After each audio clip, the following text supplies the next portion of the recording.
If you need to reset your password on Bordier Cie, follow these straightforward steps to regain access to your account. Step 1. Visit the login page. Go to the Bordier Cie website and navigate to the login page where you usually enter your credentials. Step 2. Click on Forgot Password.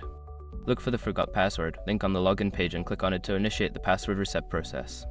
Step 3. Enter your email address. Provide the email address associated with your Bordier Cie account in the designated field and submit the form. Step 4. Check your email. Make sure your information is protected first.